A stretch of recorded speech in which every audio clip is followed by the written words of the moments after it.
رضا خان محدث بریلوی رحمت اللہ تعالی علیہ کی شان یہ ہے 108 علوم و فنون میں اللہ نے ان کو مہارت عطا فرمائی. وہ اپنے وقت کے منصور، وہ اپنے وقت کے صوفی، وہ اپنے وقت کے سرمست، وہ اپنے وقت کے علوم و فنون کے ماہر. امام احمد رضا کے پاس اللہ نے بہت سارے علوم و فنون عطا فرمائے تھے، بلکہ اللہ اکبر مکہ المکرمہ کے مفتی اعظم کہتے ہیں کہ مجھے یوں لگا کہ اللہ قادر و قیوم ہے، اگر وہ چاہے تو کسی ایک ذات کے اندر بہت ساری خوبیاں پیدا کر دے، اکثر خوبیاں پیدا کر دے. اور وہ اپنے دور میں اللہ نے امام احمد رضا کے دل میں پیدا فرما دی تھی، ان کی ذات کے اندر پیدا فرما دی تھی. یہ مکے کا مفتی اعظم کہہ رہا ہے. امام اہل سنت رضی اللہ تعالیٰ کی بہت ساری خصوصیات ہے، اس پر آپ سنتے رہتے ہیں. آپ کو بتاؤں امام اہل سنت نے آج سے 1 صدی پہلے امت کو تجارتی قانون عطا فرمایا کہ مسلمان تجارت میں کیسے ترقی کرے. اس پر آپ نے پورا رسالہ لکھا، تدبیر فلاح نجات و اصلاح. اس میں امام نے 4 نکات امت مسلمہ کو عطا فرمائے کہ اگر لوگ اس پر عمل کریں گے تو دنیا کی سب سے زیادہ تجارت میں ترقی یافتہ قوم مسلم ہوگی. لیکن اس رسالے پر توجہ نہیں دی گئی. میں کہتا ہوں قوم کے ہر دانشور سے کہ اس رسالے کی طرف توجہ کرے.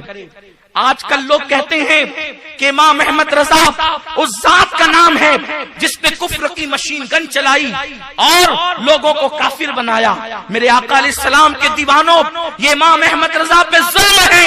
امام احمد رضا نے پانی کا مسئلہ پوچھا گیا تو خود فتویٰ دیا بحیثیت مفتی. تیمم کا مسئلہ پوچھا گیا، بحیثیت مفتی خود فتویٰ دیا. تجارت کا مسئلہ پوچھا گیا، بحیثیت مفتی خود فتویٰ دیا. لیکن جب کافروں کے لیے کفر کے متعلق سوال ہوا، گستاخوں کے کفر کے متعلق سوال ہوا، تو اپنے وقت کا مفتی اعظم عالم فتویٰ نہیں دیتا بلکہ خود مستفتی بن جاتا ہے اور علماء عرب کی بارگاہ میں خود سوال لے کر کے حاضر ہوتا ہے کہ یہ کفر کا معاملہ ہے، فتویٰ میں نہیں دوں گا. امام احمد رضا نے فتویٰ دینے میں، خاص طور پہ کفر کا فتویٰ دینے میں اتنی احتیاط برتی کہ فتاوی رضویہ میں آپ خود بیان فرماتے ہیں کہ اگر کسی کا ایک قول اللہ اکبر 99 جہت کفر کی طرف لے جاتا ہے اور ایک جہت ایمان کی طرف لے جاتا ہے تو مفتی کو چاہیے کہ وہ ایمان کا پہلو اختیار کرے، کفر کی طرف نہ جائے، بچانے کی کوشش کرے.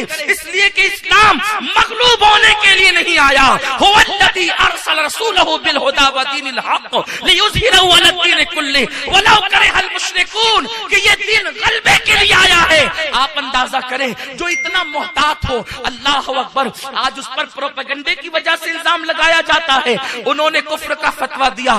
امام احمد رضا نے گستاخوں پر خود کفر کا فتویٰ نہیں دیا بلکہ پہلے آپ نے عرب کے علماء سے استفتاء کیا کہ جن کے عقائد یہ ہوں ان کے بارے میں آپ کیا کہتے ہیں. ان لوگوں نے کفر کا فتویٰ دیا تو امام احمد رضا نے اس کی تصدیق فرمائی، اس لیے کہ بحیثیت مفتی ان کو تصدیق کرنا بھی تھا. اگر مفتی تصدیق نہ کرے، کیونکہ میرے آقا علیہ السلام فرماتے ہیں کہ جب امت میں فتنہ پیدا ہو اور امت کا عالم چپ رہے فتنے کو دیکھ کر تو وہ گونگا شیطان ہوتا ہے، اس کے منہ میں آگ کی لگام ڈالی جائے گی. میرے پیارے آقا علیہ السلام کے پیارے دیوانوں، اللہ اکبر، بزرگوں کے حوالے سے بہت ساری غلط فہمیاں پیدا کی گئی ہے، لیکن میں قوم کے دانشوروں کو یہ پیغام دینا چاہتا ہوں، فتاوی رضویہ شریف کی طرف رجوع کرے، امام احمد رضا کی کتابوں کی طرف رجوع کرے. ڈاکٹر اقبال جیسا مفکر اعلیٰ حضرت کے فتاووں کو دیکھ کر کہتے ہیں کہ میں نے مولانا احمد رضا کے فتاوے پڑھے تو پڑھنے کے بعد اس نتیجے پر پہنچا